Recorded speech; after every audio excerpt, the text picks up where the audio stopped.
Now, Russia has once again launched dozens of long-range ballistic and cruise missiles targeting Ukraine's national energy grid. Authorities said 2 critical infrastructure facilities were struck in the western region of Lviv, that's close to the Polish border. Emergency power cuts have been imposed in several regions.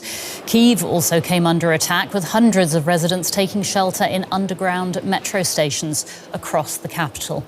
The attacks came just a day after Ukraine launched its largest ever missile strikes on Russian infrastructure. An oil refinery, a fuel depot and an ammunition factory were among the targets hit, some of them around 1,000 kilometres inside Russian territory.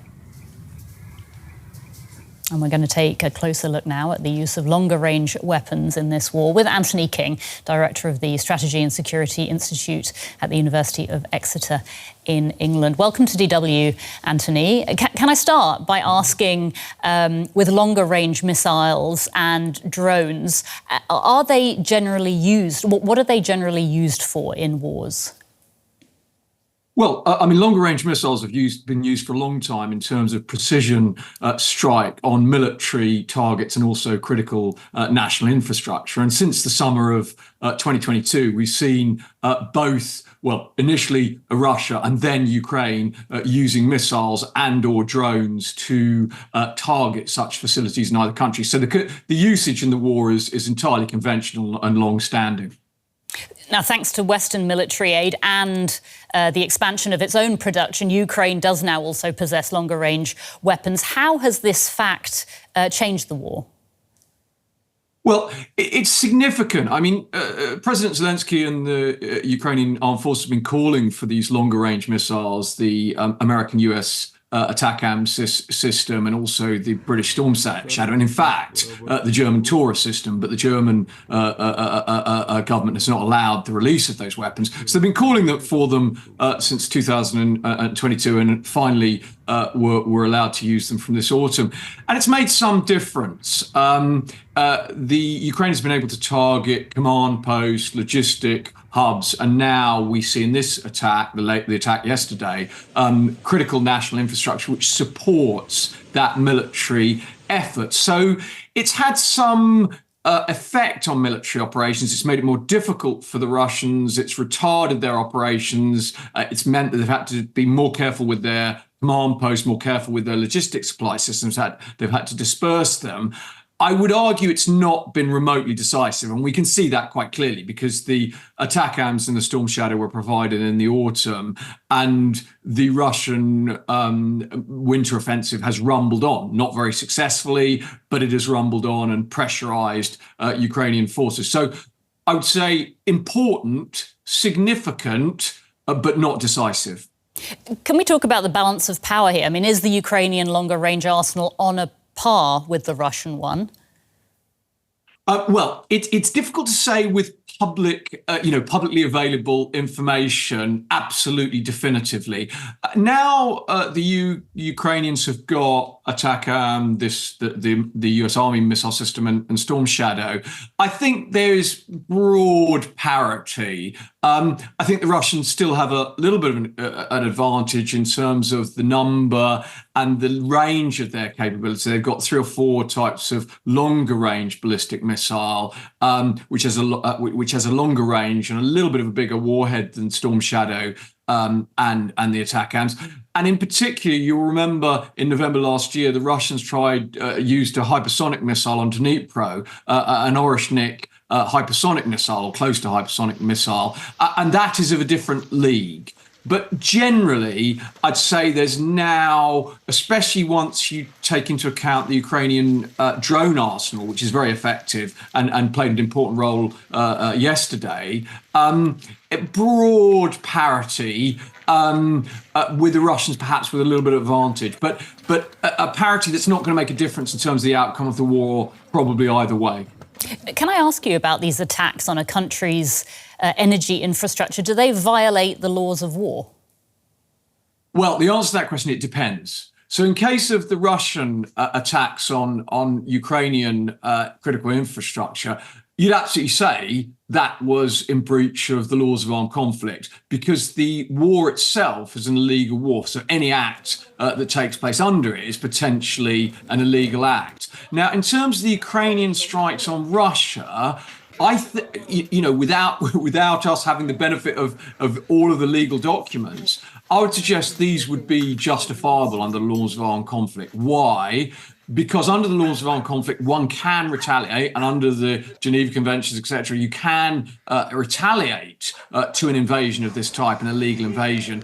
And I think the Ukrainians, especially in the missile strikes using US and British weaponry, have been very precise in their targeting, and where they have targeted the oil facilities or other critical national infrastructure, it has immediately supported Russian military efforts. So under the laws of armed conflict, that is a legitimate target, especially since it doesn't look like any civilians were killed in those strikes. Military analyst Anthony King at the University of Exeter, thank you so much for your time and your analysis. We appreciate it. DW correspondent Roman Goncharenko is following these developments for us from Kyiv. Roman, what can you tell us about the extent of these attacks on Ukraine's energy sector? Well, it's still being assessed. According to President Volodymyr Zelenskyy, there were more than 40 missiles of different types, ballistic and cruise missiles. But most of them were intercepted, as you just pointed out. But there were also some hits. And that's why there are power cutoffs in some regions of Ukraine. President Zelenskyy also criticized the Western countries for not supplying or not allowing Ukraine to produce anti-air defense systems here in Ukraine. This is something that Ukraine desperately needs, and he said that not all countries have fulfilled their obligations. So Ukraine is expecting to get more air defense system from its partners in the West. Mm-hmm. Talking about partners, Zelenskyy is in Poland today. What's he doing there? Yeah, it's a very important visit for President Zelenskyy. Poland is now chairing in the European Council. Poland is the Ukraine's crucial neighbor because all Western, it's the biggest route for Western weapons to come to Ukraine. They're coming through Poland.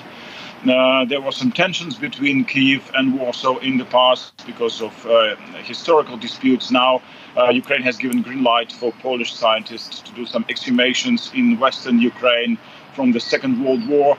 And Poland is also important for Ukraine because we are just a few days before Donald Trump becomes president of the United States, and Poland has very good connections to Washington, to Donald Trump. So maybe President Zelenskyy is also hoping for help from Poland to establish relations with Donald Trump. That was DW correspondent Roman Goncharenko in Kyiv. Thank you. We can get more with military analyst Marina Miron from King's College London. Welcome back, Marina. So this overnight drone and missile attack from Russia, just a day after Kyiv said it had carried out its largest aerial attack on Russian army factories and energy hubs. Do we see this one as a response to the other, or is this just business as usual? Good day, Phil. Well, in both cases, both answers are correct. It is a continuation of Russia's strategy to destroy Ukraine's energy infrastructure. And as a matter of fact, it started on October 17th, 2022, under General Surovikin, these strikes, which we have seen going on for the past years. Now, of course, with Donald Trump entering the Oval Office, both sides are trying to gain some sort of an advantage. And of course, we can consider it partially as a response to what happened with the Turkish Stream, which is very important for Russia, given that the Nord Stream pipelines are no longer operational. Therefore, it's a bit of both. And of course, we have to think about the military consequences of striking the energy infrastructure, because it is not just the civilians that are affected. The military is equally affected. The production side, say, of drones and ammunitions will be affected by this. And Western Ukraine seems to have been the principal target. Just talk us through why that might be. Well, if we look at the map, the Russians have been moving in the Donbass, which is in the east, they are about to take Rakhove in order also to take control of the power station. The rest of the power stations in Ukraine are also located in the west. So in Russia's logic, it wouldn't be viable to destroy anything that they might take later, hence focusing on those operational ones, those which are far away from the line of contact. And the escalation, the apparent escalation, do we presume that is to do with the Trump inauguration? Well, a lot of things are happening. Also, the signing of the strategic partnership with Iran, or a new strategic partnership with Iran by Russia just before Trump enters the Oval Office.